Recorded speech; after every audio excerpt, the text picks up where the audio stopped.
Hope you guys are doing good, and I hope your exam preparations are going on full swing. So, how are you doing, guys?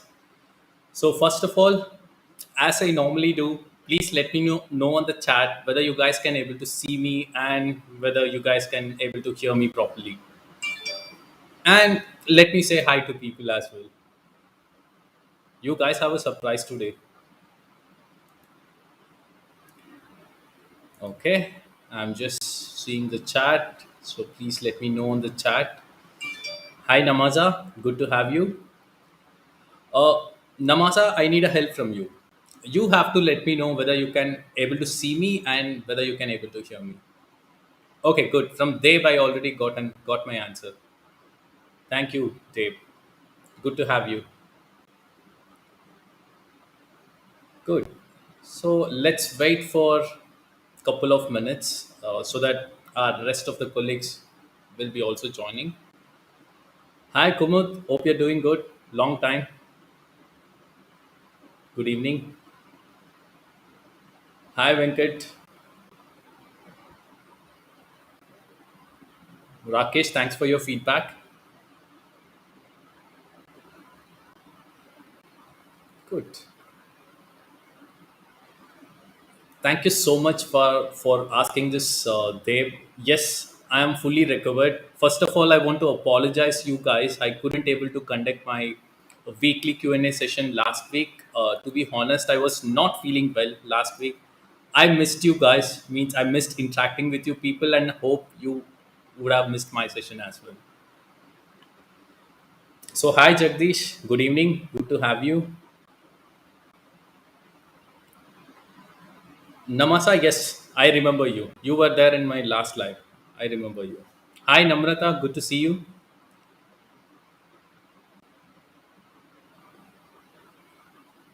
Good. Hi, Fasil. So people have started joining. Okay. So now let's get started with our session. So you guys know how my this nature of the session would be. So I used to discuss 10 sets of PMP question with you all. Today we're gonna do the same. Along with that, you guys have a surprise.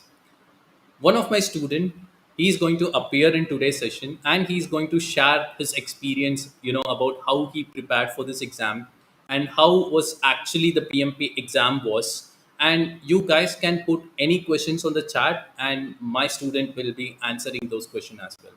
So if you guys have any question, please don't hesitate to write it on the chat. Definitely my student is going to answer. Nevertheless, before introducing my student to you all, let me give you a short introduction about himself. So his name is Craig.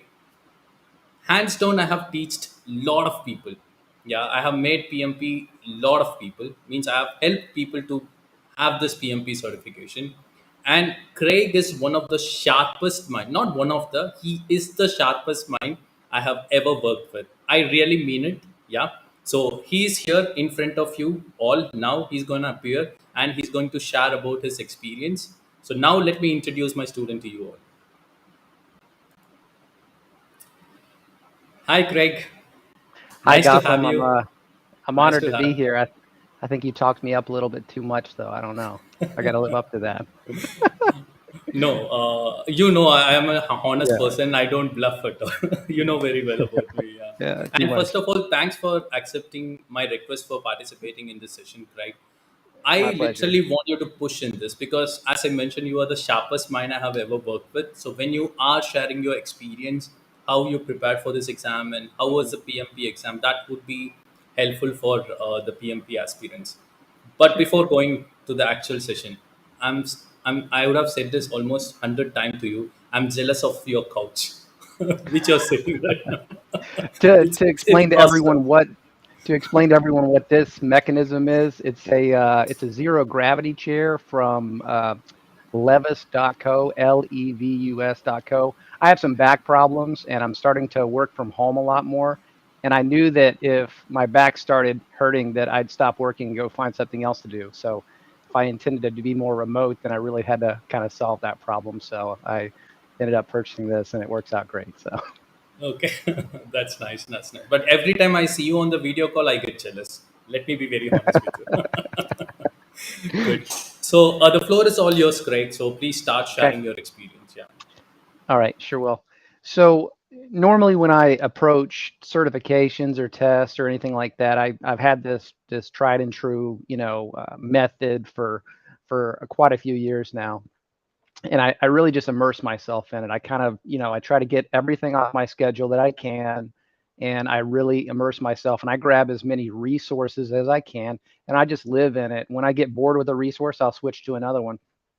And so when I approach this test, business as usual, I jumped into it the same way. I purchased a very, cheap PMP course to kind of get me through. And I noticed within like a few days, I was already getting bored. And so it became just listening to it on the way to work or passively not really paying attention. But there was so much information that I really wasn't getting anywhere. And I did this for about 2 weeks and I got to where it was just grueling to even just listen to it passively because I was kind of done with it. But I knew that I was really close to just losing motivation and moving on to something else just because I didn't want to look at it anymore in that format. And so I got on YouTube and said, I need something fresh. I need a fresh resource to kind of get me excited again. And I came across Varun's videos and I noticed the way that he logically went through the questions and he logically had a process of elimination. It was the most knowledge dense, I guess, information that I'd found. I love knowledge density because it saves me time. I try to go really fast through things. And so I noticed that there was a lot of material density to the logic that he was saying. So I had went to the EDU HubSpot website and to be honest, I'm a little bit skeptic when I ask for help because typically I find the help that I get when I go to some other company or some other resource that it either doesn't come as fast as I would like it to, or it's not as knowledge dense, and I just get to where I could go faster on my own. So I reach out in the chat and just trying to get some basic information. And within a few minutes, I found myself on a Zoom call with Gotham and I'm testing Gotham, kind of getting, seeing if he's going to be the right type of person that I'm going to pay money to help me do this because I don't want to pay money and I'm can go faster without them. So by the end of it, I was quite convinced that he knew his stuff and that he would be well equipped and with the experience that he's had was going to get me across the finish line. So I had signed up for the boot camp just at like the next weekend that was coming up. So it was a few days out. And I started the boot camp. And the first day, I don't think I really, I didn't quite get that much benefit the first day. Not that it wasn't beneficial, but I'm trying to emphasize by the second session, the PMI hat, it like really started working like the second weekend. By the time I had the first weekend, gone through some homework, and then got to the second weekend, my knowledge level and understanding of the questions had accelerated so much. And so the other problem that I have is I go too fast through things. So I typically I move on to the next section of something before I'm really done with that, just because I'm ready to move on to something fresh. The value that I found in this program that I was skeptical about was the mentor, because like I said, I don't like people kind of slowing me down. In this course and the way that the mentorship relationship works, it paced me. It put my anxiety at ease because I didn't have to absorb the material and then figure out if I was ready or not. I can take whether I'm ready or not off the table and just focus on the homework and just focus on the material. And that freed up my mind to just enjoy the course. And so every time I would submit a homework, I would sometimes feel a little bit like I didn't do as well as I wanted to. And Gotham was there to say, hey, you need to work on this area, but overall you did pretty good. Like you can move on to the next section. And so it gave me that confidence I needed to keep going and go past the normal 2-week wall that I hit tradition with my traditional methods. And so the process of elimination technique was huge to learn that logic and to go through the practice questions. And I really enjoyed the boot camps. I thought that they were you learned a lot. It was there's too much material in, PMP to really cover every little tiny detail. But what you gain the most is the logic, the mindset, the things that I think were the most important for approaching this test was the PMI hat and effective process elimination. Because if there was some area that was weak that maybe I didn't fully comprehend it, then the PMI hat and the process of elimination, I would come out with the right answer. And so uh, I got to the point where I scheduled the test and I took it, and I was actually kind of, I guess, uh, this test is a marathon. It is not something you sprint through, because there's 180 some questions, and they're like a paragraph.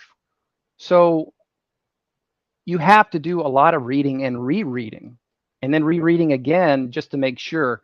And that is very time consuming. And I realized that I was like, I don't know if I fully understand this enough.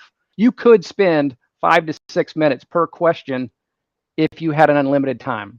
You could do that because of but what you had to do was you had to read it maybe 2 times. And if you still didn't really understand, a third time, apply the PMI hat and the process of elimination, and then you move on. Now, uh, as I kind of went through the test, I definitely needed the breaks. I know that people talk about, like, you have to step away. You just did 60 questions that are, a novel, a book worth of. You got to step away for a minute, get something to drink, take a break, and then come back. It's like fighting rounds of boxing. You can't give up. Because even about halfway through, I was like, what am I doing tomorrow? No, I'm in the middle of a test. And you have to fight to literally stay attention, because your mind will start wandering. And I say that not to scare you, but to say some of another technique that I almost started doing, but I decided to abandon, was actually using the software to cross out. Like, cross out, oh, no, I don't want that one. Definitely not that one. After about 2 to 3 questions, I realized I was spending too much time to cross them out, and I needed to really kind of continue moving. So I had the timer up, and I knew roughly where I needed to be at that timing point, and I regulated how much time I spent on a question against that clock. So if I started kind of falling behind on my pace, then maybe I only read it a couple times, moved on and hoped for the best, and then maybe spent a little bit more time on those really wordy problems. So I highly recommend pacing yourself with that clock that is displayed. When I would say another thing is, don't like judge yourself halfway through or start to think that you're gonna fail. That has messed me up in the past, and I've had some lessons learned from that. And I'm pretty proficient at taking tests, so I know to push against that. But I had those feelings. I was like, these questions are hard. I don't know about this. But I said, nope, just what's the next question, and focus on the next question. And I fought all the way to the end, and then I click submit, and that time where your heart stops, like, it just give me the answer, yes or no. Did I clear it? Did I not clear it? And I was expecting it to say, like, you passed or you cleared something immediately, but it was more of a narrative. It was like, it was in smaller words. It was like, congratulations on, it was exhilarating. But yeah, do not look for a gigantic you pass. Just calm down. Just read what it says, and move on. I have a quick funny story too. I told Gautham about this already, but so halfway through the test, my battery died on my laptop. I thought that I had enough battery to make it through. And so I said, it's fine. Let's get this done with. And the program that you download to do the testing, evidently it's very resource intensive, because it drained my battery so fast. So the screen just goes black, and I had a heart attack. I was like, oh my!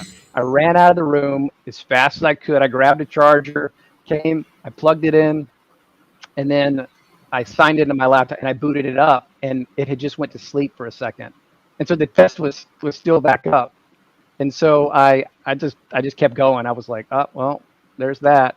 And so that's charge your laptops before, or have it plugged in if you're going to do this from home and run this software because it's heavy. Um, let's see what else lessons learned or anything else. Uh, Go ahead. Craig, talk about the time management in the exam. So, how did you manage the time? Because you mentioned Okay. initially you were taking too much time for the question, right? So, how did you Yeah. manage in the at last? Yeah, Help me out. How long is the exam? 210? 210 two minutes? thirty, 230 minutes. Okay, so 230 I divided by 3 for 3 breaks or something around that. So I knew that I have 60 questions for this amount of time. And so I just did that kind of basic mental math. I will admit that I was confused about the breaks, like well, whether the breaks included that or not.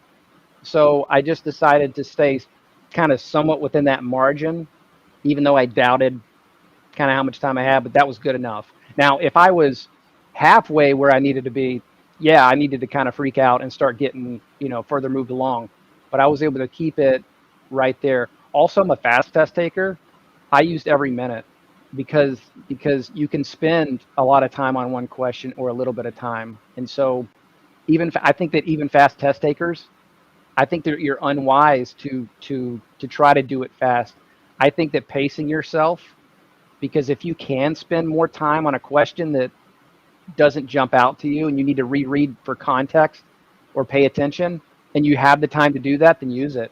Don't, if you're running out of time and you're like, I think it's this and I need to move on to make up time, that's okay. Like, I think you should use all of the time, expect to use all of the time if you want to be the most effective, I think.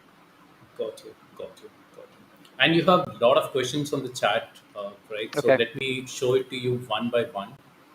And guys, please don't hesitate to write any questions on the chat so that Craig will answer your question. So I think this is for me, Namaza. I don't know if you remember me, but I was there on your. Yes, of course, I remember you.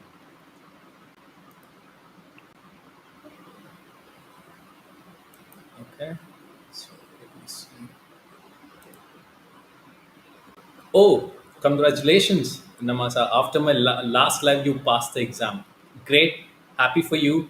And this is indeed a great milestone on your career. So, congratulations. Keep moving forward. Let me see.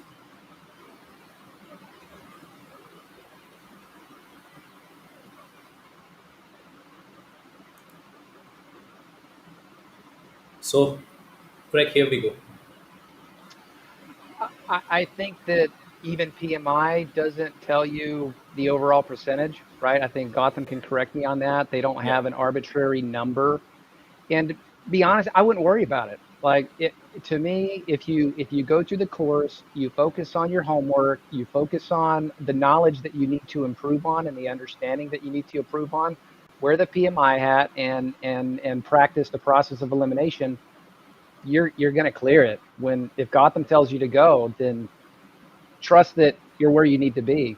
If you get too focused on, oh, I need a 72 or oh, I need a 65, or it's a distraction from the important things. That's my opinion on it. Yeah. And also to add, Ram, no one in the world know how PMI is calculating the pass score. So at the end of the test, you're gonna get either pass or fail, target or above target. That's it.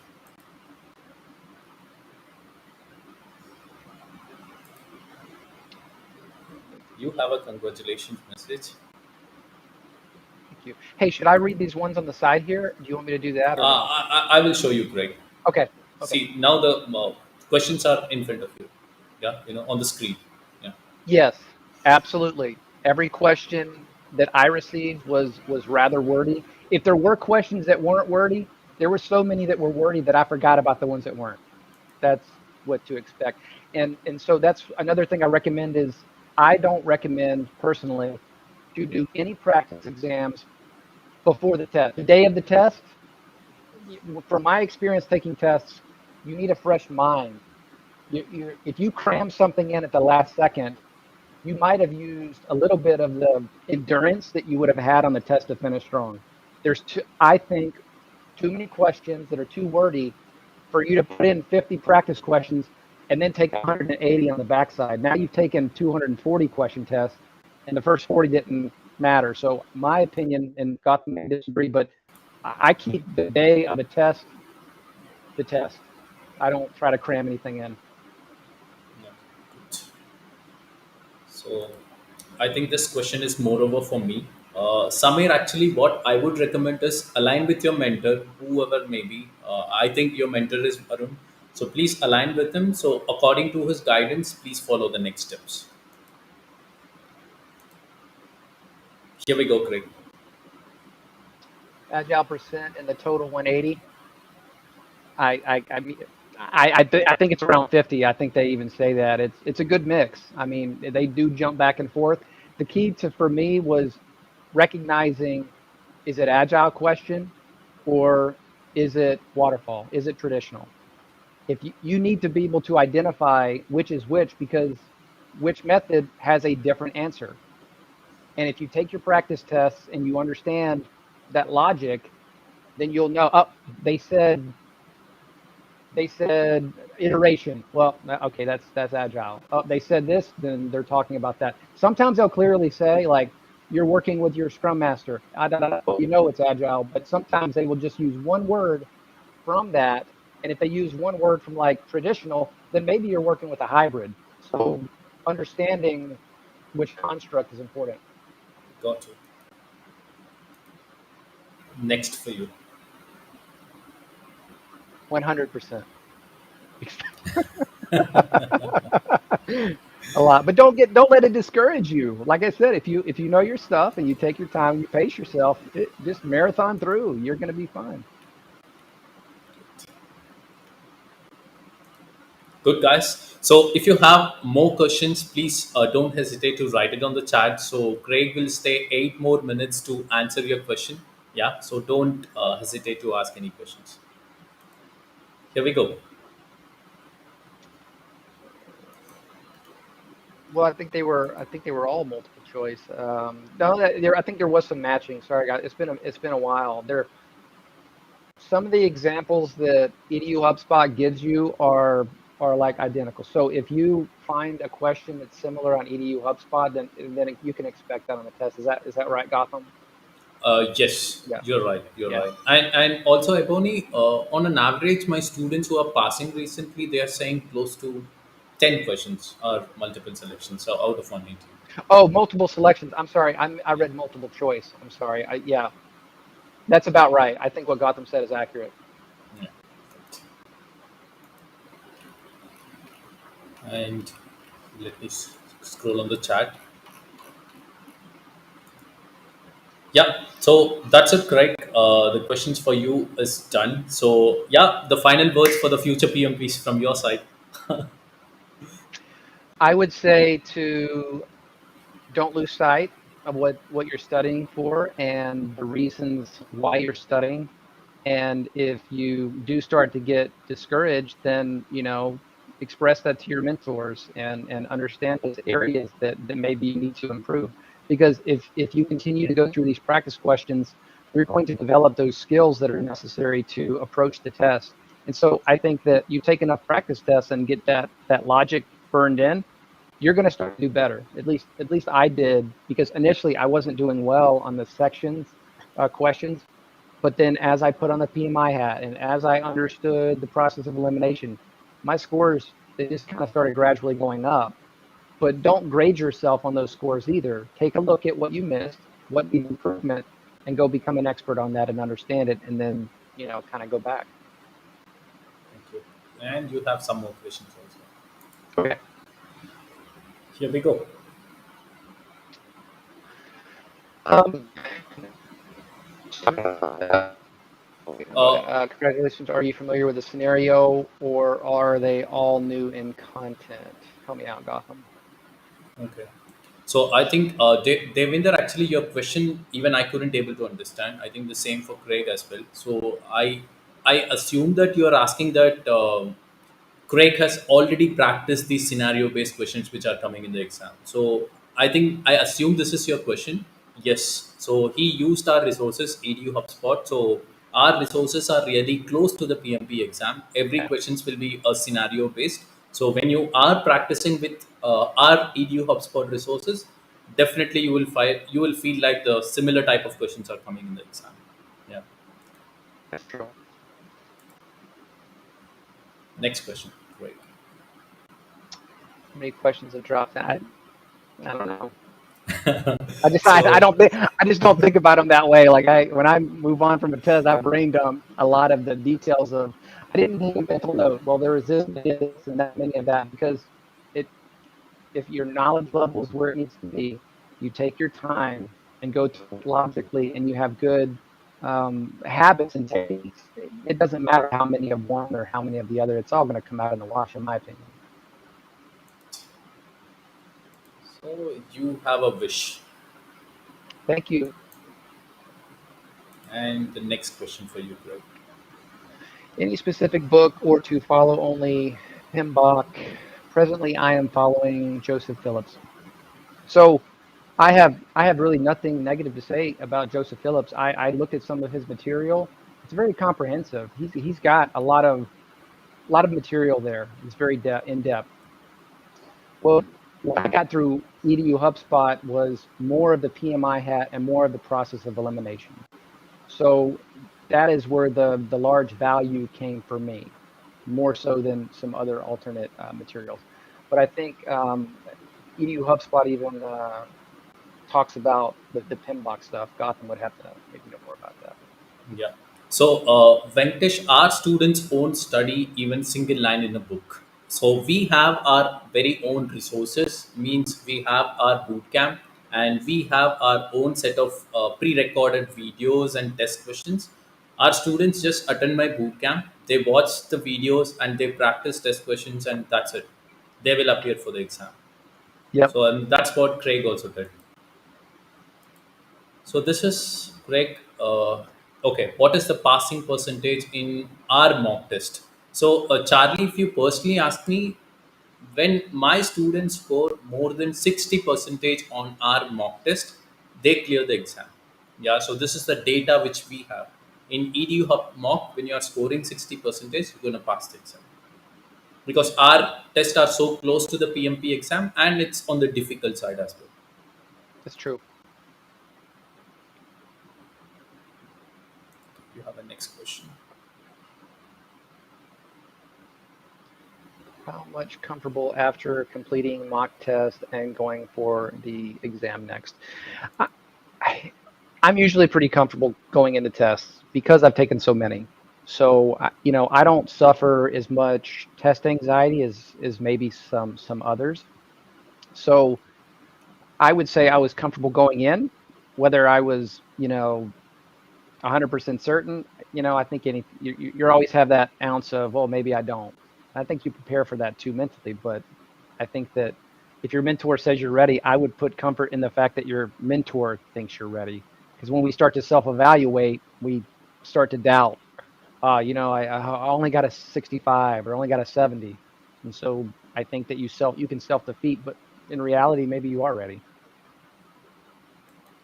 Next question for you, Greg. What was score in your mock of EDU Hub?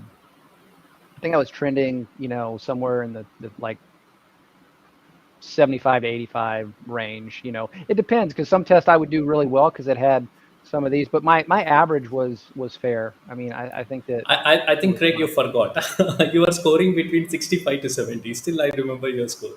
Yeah, Yeah, maybe so. good. The next question. No. Yeah.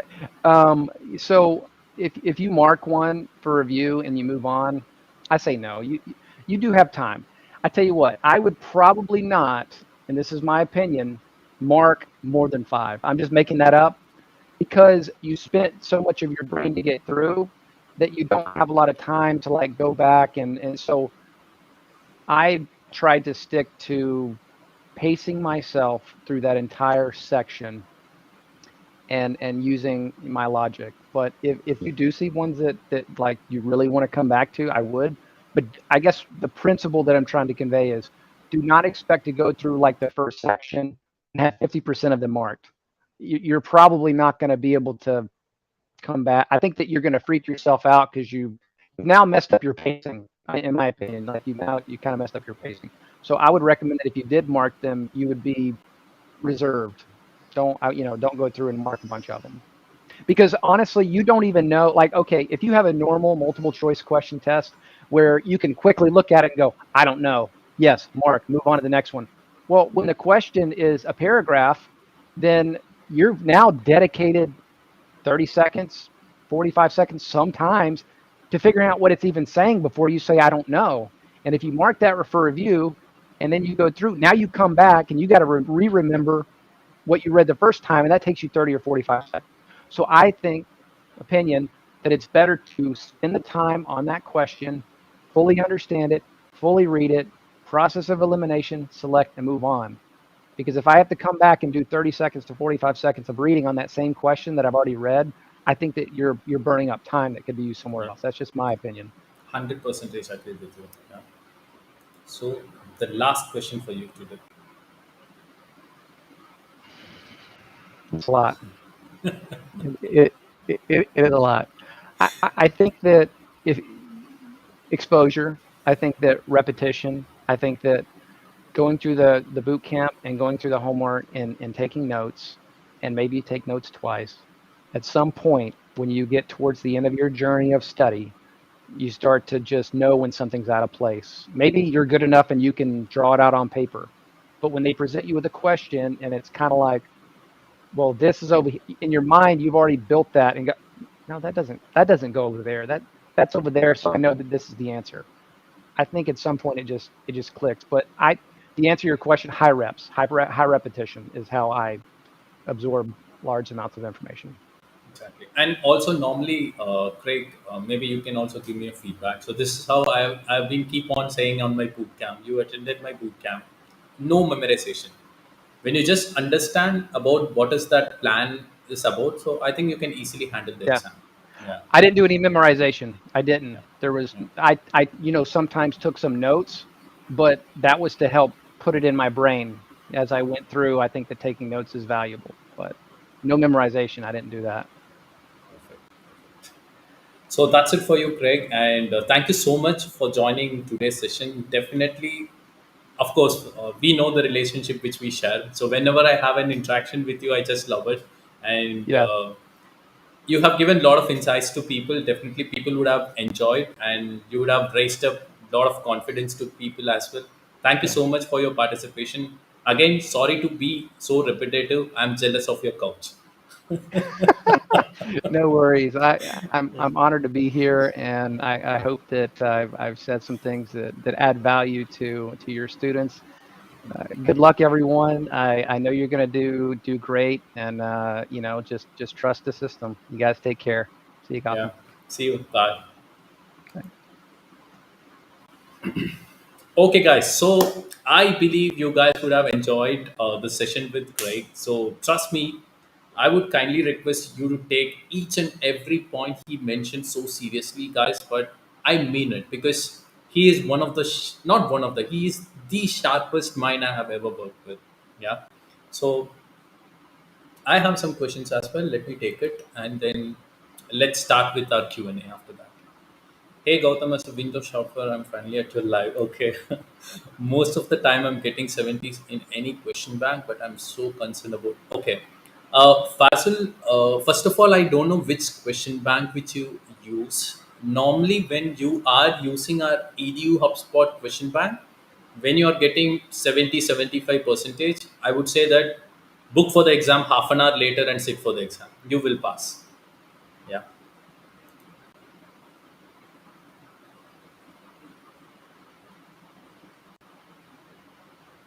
Okay, guys. So I have a question from Sahil.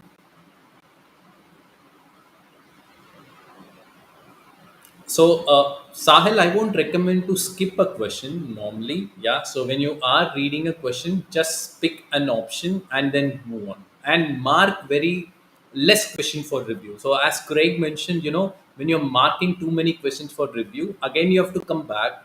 Again, you have to spend more time on the question, the same question again, and you will be losing time. Yeah. Good. And thank you. Sahil. I'm glad that you enjoyed today's session. Okay, guys. So let's get started with our actual Q&A. Let me share my screen. Good. So yeah, I hope you guys would have enjoyed great session. So now let's get into our actual action. So I have 5 questions for you today to discuss with you people.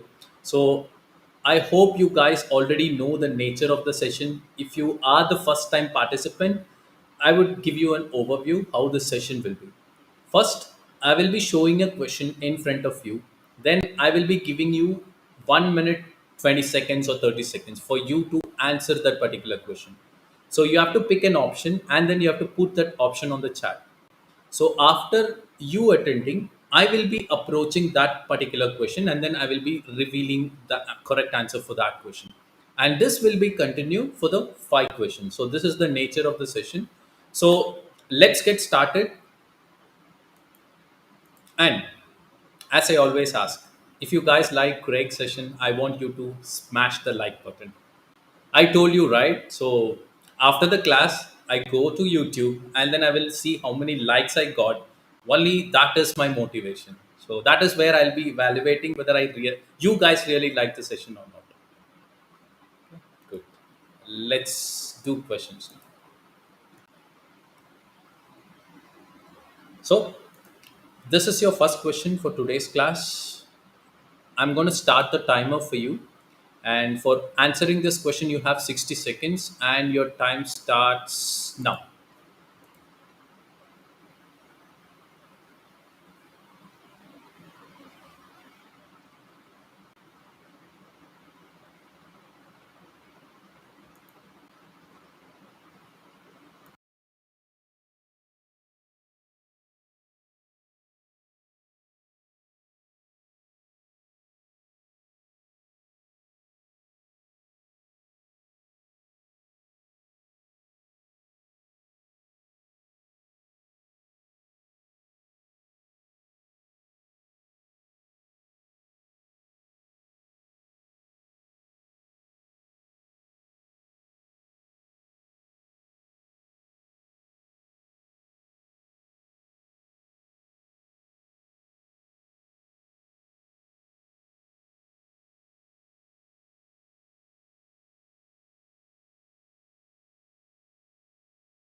Okay.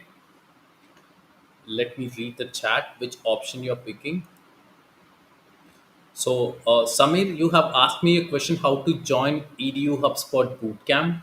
So, what you can do is let me share my email ID to you. You are seeing my email ID on the screen. Samir, please don't hesitate to write me an email. So, definitely, I will be help you in wherever it is possible. Yeah, my email ID is gautam.sudakar at eduhubspot.com. Please don't hesitate to write an email. And guys, if you have generally doubts, also that's okay if you're not taking my course, or if it's okay if you're not my students. If you guys have doubts, please don't hesitate to write me. Definitely, I'm going to respond to your emails. Okay, let me see which option you guys picked. Most of the people picked B, surprising, and few people have picked B as well. Okay, good. Now let me try this question, guys. So, most of the people already know before I start approaching a question, I always start with the 3 rules which you guys have to follow while you are approaching a scenario based question. For any question which you guys are approaching, rule number 1, you guys have to spend quality time, not more time, quality time in reading the question, and you guys have to carefully understand the scenario which was framed in the question. So that is rule number 1. Rule number 2, you guys have to understand what was asked in the question. Yeah, that is rule number 2. Rule number 3 is something our ED HubSpot famous elimination technique. So this is something you guys have to apply in the options. It's not about picking the right choice, it's about eliminating the wrong option. So that will automatically take you to the right choice. So in the 5 questions which we're gonna attend to today, I'm gonna apply these 3 rules, and then I myself going to approach this particular question. Yeah, good. So now let me try this question. You are the project manager of a hybrid project which is soon going to transform to agile. During a steering committee meeting, your project sponsor informed you that your project is not getting a solid return on investment from the team's work. As a project manager, how will you address the situation? Okay, rule number 1, understanding the scenario. Let me frame it up what I understood from the scenario. I am a project manager of a hybrid project, which is something is going to transform to agile soon. I am in a steering committee meeting. In that, my project sponsor has informed my project is not getting the solid return on investment. Means, profit. As a project manager, how will I address this situation? How will I solve the problem? See guys, how I'm spending quality time on reading the question, and then I'm understanding the question. When you are doing this, you have a 50% chance that you will always pick right choice. Now the next 50, elimination technique will take care of it. So now let's apply elimination technique on the options. Let's read option A. Run a retrospective with the product owner and come up with a solution. Looks like a good choice. Product owner owns the product backlog. So here the product which we are making is not bringing the profit. Yeah. So you can definitely run a retrospective with the product owner and you can come up with a solution. It's a very good choice. Option A, as of now, I'm keeping it. Let's read B. Together with the product owner, come up with the minimum marketing features and prioritize relevant backlog items. Excellent choice.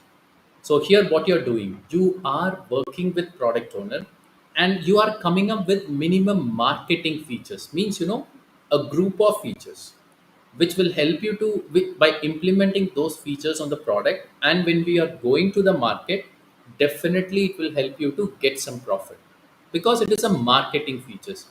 And based on that, you are prioritizing your product backlog items. Maybe you are coming up with some group of features and you are putting that features on the top. So option B is actually addressing the problem what I have in the question. Yeah. Now I'm comparing option A and B. A looks so generic, but B specifically targeting the problem what I have in the question. So considering option B, I am eliminating A. Yeah, now it's between B, C, and D. Reduce the number of team members as and when necessary to guarantee a positive ROI. Okay, ask this question to yourself. Is that option C is really solving the question problem what I have in the question? What is the problem we have? No return on investment. When you just reduce the number of team members, do you think like you will get a positive ROI? I don't think so. For me, still B looks like a better choice. By considering B, I am eliminating option C. Now it's between B and D. Let's read D. Together with the product owner, come out with a minimum viable product and prioritize relevant backlog items. Okay. Now I have to select between B and D. Let me ask this question to myself. What is minimum viable product? Minimum viable product is a kind of a prototype. Okay. So when you are going with the minimum viable product to the market, you may earn profit, but not as you expected. Normally with the minimum viable product, what will happen is you can able to gauge the end user feedback on the product which you have launched. Okay. So it won't give you a solid return on investment. What is the problem we have in the question? We are not getting a return on investment. For that, will you go with the minimum viable product or with the minimum marketing features? Definitely, I will go with minimum marketing features because I want to go to the market and then I want to earn profit. I don't want to get a feedback from the customer. Yeah. Comparing B and D, for me, B looks like a better choice. I am eliminating option D. My pick would be B here based on the reasoning I have provided. Yeah. Good. I hope the people who picked other option means especially D. I believe after my explanation, I hope you guys have understood. Good. Okay, guys, let's move on. This is your question number two, and I'm going to start the timer for you for this question. Your time starts now.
Okay, let me see the chat.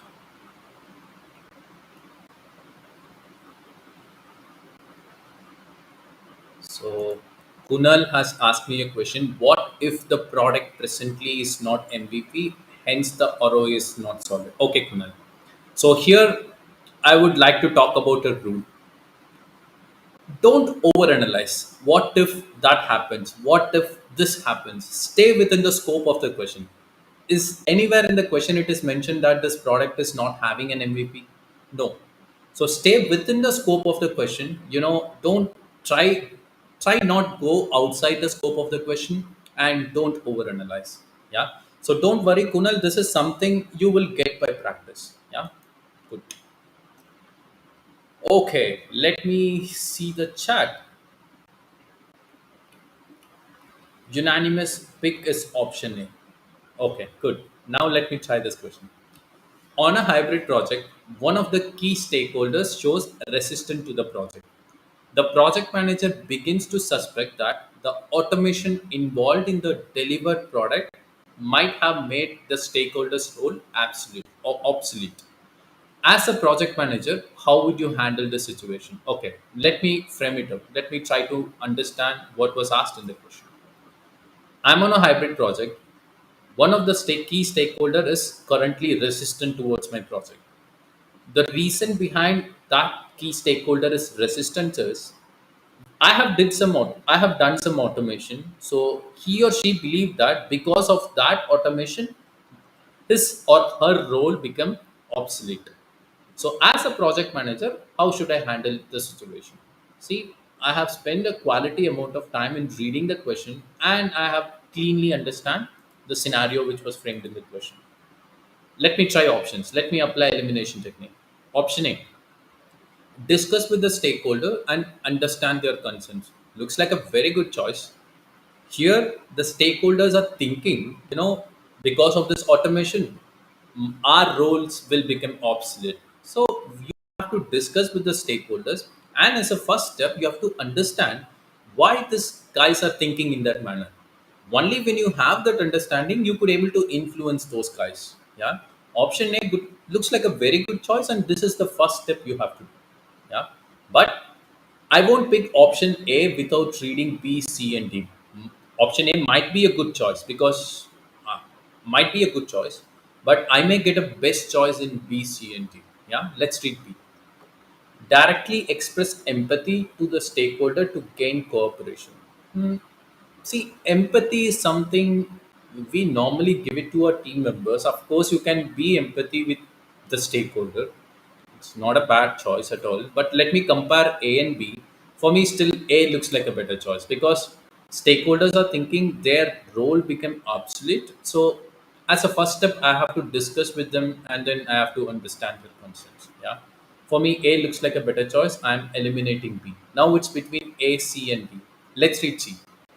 Let the stakeholder know that their cooperation and patience are well appreciated. Okay, this is something you are kind of giving a lecture to the stakeholders. When you're saying this, they will simply say that, okay, don't expect our cooperation and patience. Yeah. C, not a good choice. Still, A looks like a better choice for me. C is gone. Let's read D. Request the sponsor to change the stakeholder, creating resistance to avoid project delays. Okay, one thumb rule: don't go for extreme steps. If you carefully read option D, this is something extreme. What you're doing, it's your responsibility to make the stakeholder supportive. Rather, what you're doing is you're going to the sponsor and you're asking to remove those stakeholders, change the stakeholders. This is something extreme. Don't go for extreme options. D is gone, and I'm with you guys. So my pick also is option A here. Good job, guys. And Nitin has rightly said, it would be ideal to discuss with the stakeholders about their concerns before taking any action. I just love your thought process, Nitin. Good job. Okay, guys, let's move on. This is your third question, and I'm going to start the timer. Your time starts now.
Good.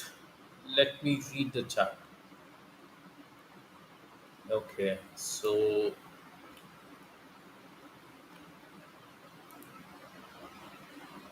the reason why I'm highlighting this guy option is, I think, Vagish, I think you are my student who passed PMP yesterday. Why you're here, man? If you are my student who passed the PMP yesterday, you have to let me know why you are here. Just go and spend time with your family. Yeah, you are done. Okay. So most of the people picked option D. Okay, let me try this question. An automotive company, just a sec. Yeah. An automotive company is losing market share to their competitors who keep coming up with new ideas. The hybrid team is instructed to restrict the number of features and get them to the market faster. Okay. In which of the following ways will this request impact the planning? Okay. So now I'm working in an automotive company. I'm losing my market share to the competitors. Yeah. So who are coming up with some new ideas. So hybrid team. I'm working in a hybrid team, and I was instructed to restrict the number of features, and I want to get to the market faster. So what should I do? Simple.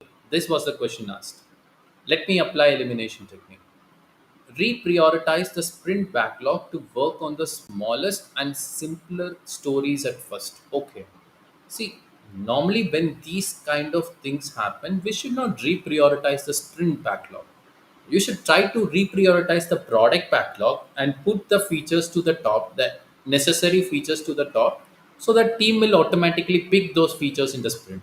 Yeah. And you should not reprioritize the sprint backlog first of all, and you should not work on the smallest and simplest stories. You have to always work on the valuable stories. A, not a good choice for me. Reduce the increments to enable the faster product releases. Okay, increments are nothing but your releases. Release 1, 2, 3 you're making. Yeah. When you just reduce that, you can make a faster product release. I'm not denying it, but I don't know, when you are just eliminating two of the releases, How can you make a faster product release? B is also not a good choice. I'm comparing A and B. For me, both are not equally good. I couldn't able to judge which one is better. Yeah. Let's read C. Update the product vision to reflect a user-driven release roadmap. Okay. Let me go back to the question. By doing option C, am I addressing the problem what I have in the question? So what is the challenge I have? I want, or what is the to-do activity for me? I have to restrict the number of features and then I want to go to the market faster. When I just update the product vision based on the user-driven release roadmap, can I go to the market faster? No, not possible. C is not a good choice for me as well. Let's read D. Prioritize the product backlog to deliver the basic functionality in small increments. Looks like an excellent choice. So that's what I was talking about. While I was talking option A, you should not prioritize a sprint backlog. So you have to prioritize the product backlog. So what I'm doing in option D, I'm prioritizing the product backlog. I'm delivering the basic functionality in a small increment. Means in a small releases. With that, I'm restricting the number of features because I'm just delivering the basic functionality, and then I'm going to the market faster because I'm doing it in small increments. Option D is where this particular action exactly I'm doing to address the challenge what I have in the question. Yeah, my pick is option D. So, guys, this is the common mindset you guys should have. Whenever you are seeing an option, ask this question to yourself. Okay, this option is really addressing the problem what I have in the question. You have to ask this question. Trust me, when you are finding an answer for the question asked, you will always ended up picking right choice. Yeah, good job. Let's move on. And I'm glad most of the people picked option B. Good. This is your next question, and I'm going to start the timer. Your time starts now.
Okay, let me see the chat.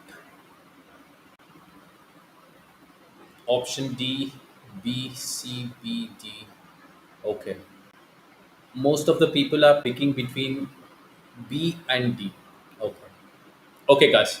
So before I start approaching this particular question, normally, people is having a challenge in understanding stakeholder register, stakeholder engagement plan, and communication management plan. When the questions are coming on this round, people are having challenge in answering the questions correctly. The trick, there is no trick, to be very frank. You have to clearly understand the process. You have to clearly understand what will be there inside stakeholder register, what will be there inside stakeholder engagement plan, what will be there inside communication management plan. So there is a clear connection between these three documents. Make sure you are clearly understanding the concept. So that is something I cannot explain in 2 minutes or 3 minutes. Yeah, so that takes time. In my boot camp, I explained this concept with a very good example. I normally take my family people as a stakeholder, and then I'll be explaining those things. So that itself will take half an hour for me.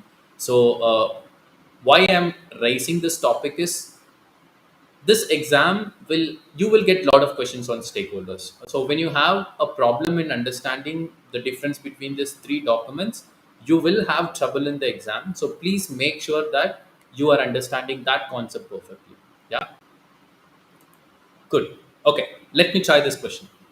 You are working as a project manager of a software project which transformed to hybrid recently. You realize that a lot of stakeholders are unaware of your project.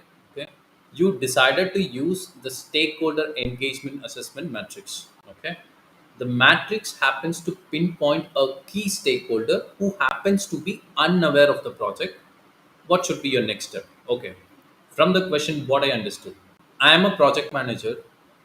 My project has recently transformed to hybrid.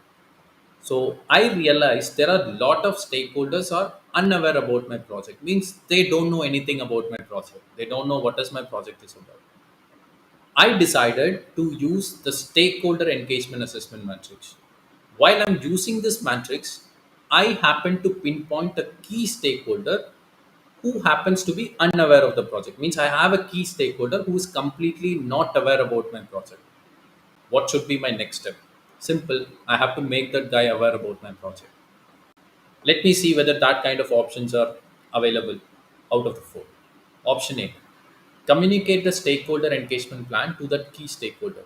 You cannot communicate a stakeholder engagement plan. In the stakeholder engagement plan, you will be having an engagement strategy which will make the stakeholder supportive. That is something, it's a kind of internal to you and to your team member. By communicating this to a key stakeholder, nothing is going to happen. Option A, not a good choice. Together with the team, come up with an engagement strategy to make the stakeholder supportive. Excellent choice. See, this is directly addressing the problem what I have in the question. What is the problem I have? A key stakeholder. Any key stakeholder has to be supportive of to our project, right?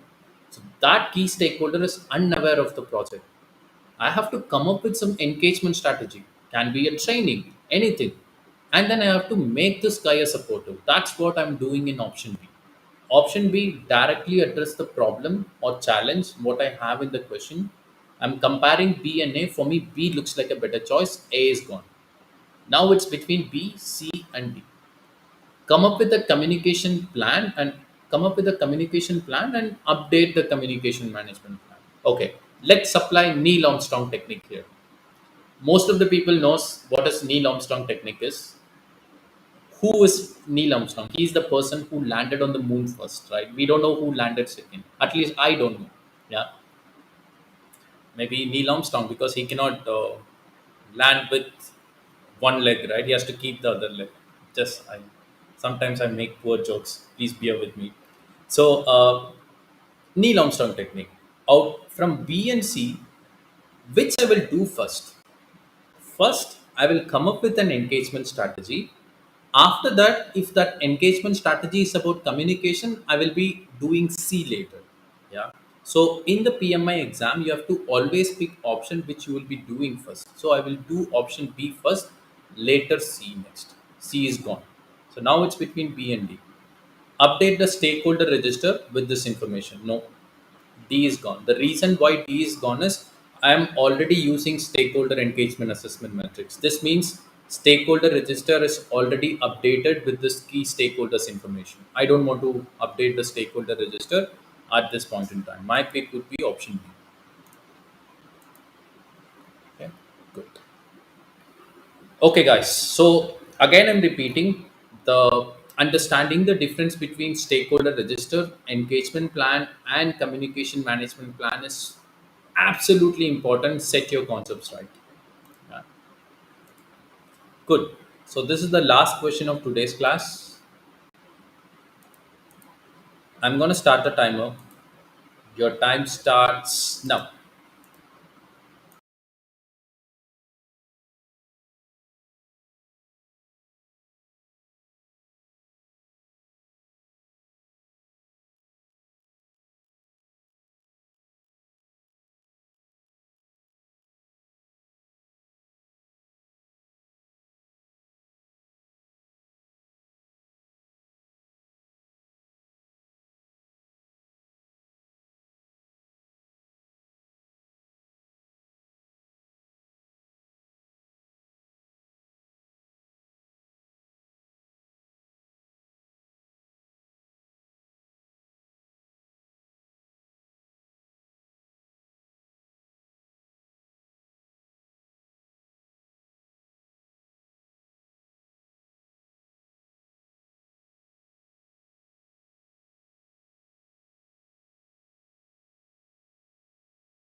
Okay, let me see the chat. Which option you guys picked? A, D, B, C, D, B. Okay, okay. So this is a little challenging question. I agree. Yeah. Okay, guys, I'll give you 20 more seconds for you.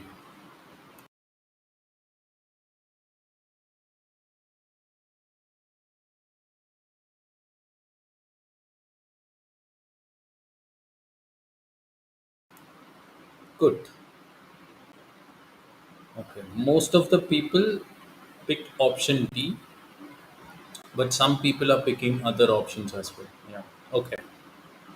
Good. Let me try this question. A company is running a hybrid project. The project manager is facing a huge challenge in coordinating the work of the predictive and agile teams. A couple of months down the line, a change in the requirements of an agile track may changes in the requirements of the predictive task. Okay. However, now no one knows the status of the requirements of the predictive team. In which of the following ways can the project manager best resolve this problem? Okay, good. Let me try to frame what I understand from the question. I'm working on a hybrid project. So I handle predictive as well as agile teams. When I say I am a project manager. What happened is some requirements got changed on the agile track, which made a change in the requirements of the predictive task. So now no one knows what is the status of the requirements of the predictive team, because some change in the requirement got happened in the predictive team with the predictive team, but no one knows what is the status of that particular requirement. In which following ways can project manager best resolve the problem? Means I have to introduce something with that I should know the status of the requirements now and also in the future. Yeah. Let's see what type of options I have. Come up with a new master WBS for progress tracking by integrating the revised work packages. Okay. See, with the WBS, you cannot definitely track the status of the requirements. I'm damn sure, because WBS will only be having the component name, which is the work package, control account, and planning package name, along with code of account of identifier. That's it. Nothing will be there inside the WBS. With that, definitely I cannot track the status of the requirement. Not a good choice. Integrate the requirement specification into the product backlog and guide the agile team on working with the new document. Okay, why I want to do that? First of all, the problem is not with the agile team. The problem is with the predictive team. If you carefully read the question, I couldn't able to know the status of the requirements of the predictive team. Option B is completely irrelevant. So let me compare A and B. I couldn't able to judge it. Both are equally not good. Yeah. Let's read C. Integrate the backlog into requirement specification and guide the agile team on working with a new document. Again, for the same reason why I said option B is not a good choice, C is also not solving the problem. See, here you are still guiding the agile team. Agile team doesn't have any problem. Here we have a challenge with the predictive team because we don't know the status of the requirements of the predictive team, right? C is also not a good choice. Let's read B. Come up with a requirement traceability matrix and incorporate the changes that the agile team brings on the predictive team. Excellent choice. See, requirement traceability matrix. Treat that as an Excel sheet, guys. You know, treat requirement traceability matrix as an Excel sheet. It's not Excel sheet, just assume it. In different company, people will use different tools for handling the requirement traceability matrix, but for our discussion, treat that as an Excel sheet. In that, all the requirements will be mentioned, and each requirements will be traced back, means from where those requirements are coming from, and to front, means what is the deliverables we have to create to satisfy that requirement. And we can also maintain one column called implementation status, due date, when the requirements has to be completed. We can have that. So when you are coming up with a requirement traceability matrix, definitely you can track the status of the requirements of the predictive team. Maybe in the Excel one column we can write it like due date, on the other column we can write it like implementation status. By doing option D, definitely I am addressing the problem what I have in the question. Yeah, my pick would be D. See, if you want to correctly answer the question, you guys should have really understood what is requirement traceability matrix. So that's what even Craig said, right, in our initial session. No memorization, only understanding will help you to pass this exam. Yeah. Good.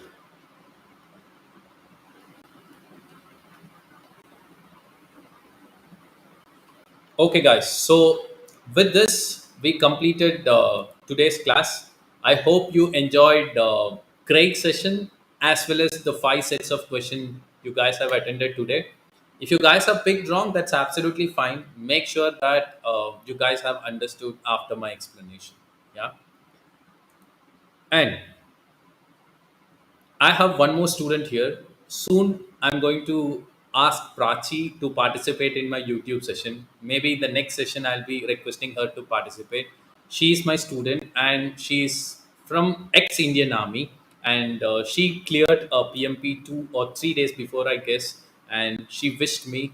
And thank you so much, Prachi. And you are one of the most hardworking student I have worked with. And I'm so happy for you.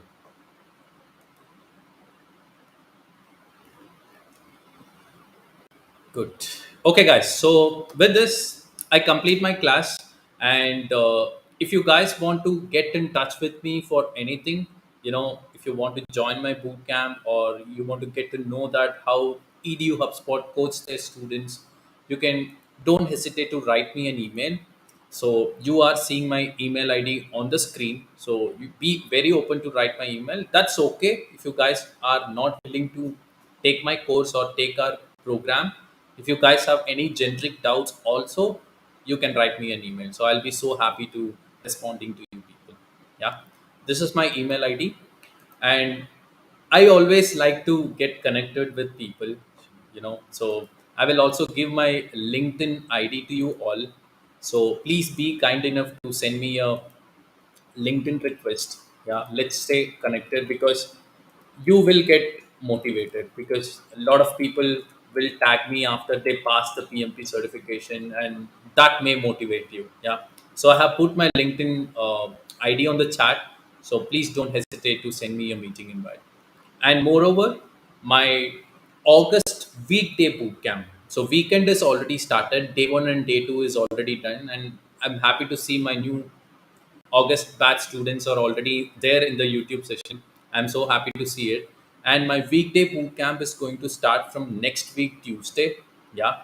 I will be also putting on the chat my boot camp schedule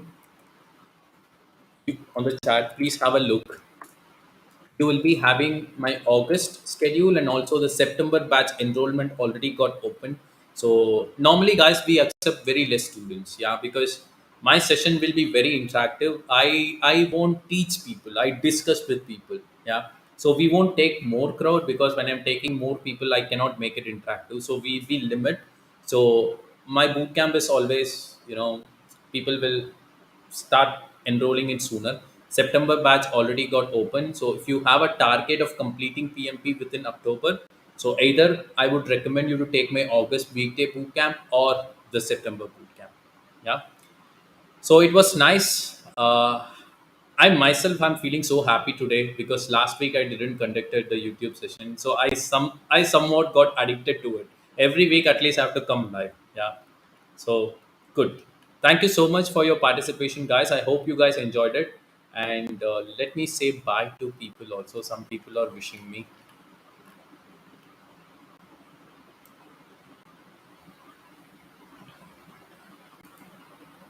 You're welcome, Nitin. Thank you so much. And thanks for your participation as well.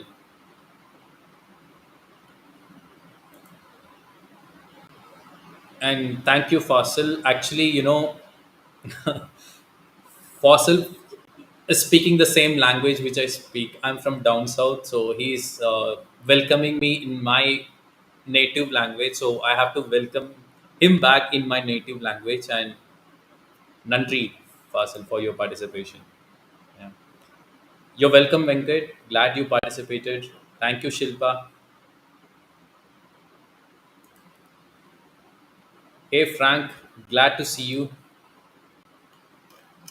Okay, guys, so let me meet you all next week, Tuesday, same time, and I'll be coming up with new sets of 5 PMP question. Yeah, be continuous, don't give up, guys. Do your hard work, and only hard work will make you to get this certification. No shortcuts. And also, when people are saying this exam is so easy, just watch this couple of videos and practice this question, go for the exam. No, don't believe that this exam is difficult. You should really do hard work, and also don't take any shortcuts. And it's not about getting certification, guys. You have to learn. Yeah, this PMP concept is vast. This is really vast. You at least need 2 to 3 months to grasp all the concepts. Yeah, after grasping all the concepts, see, the success of this certification is not after getting the certification. It's not getting the actual certification. After getting the actual certification, you have to apply everything on your work. That is where you guys succeed. Yeah, so all the very best. Keep on learning. See you.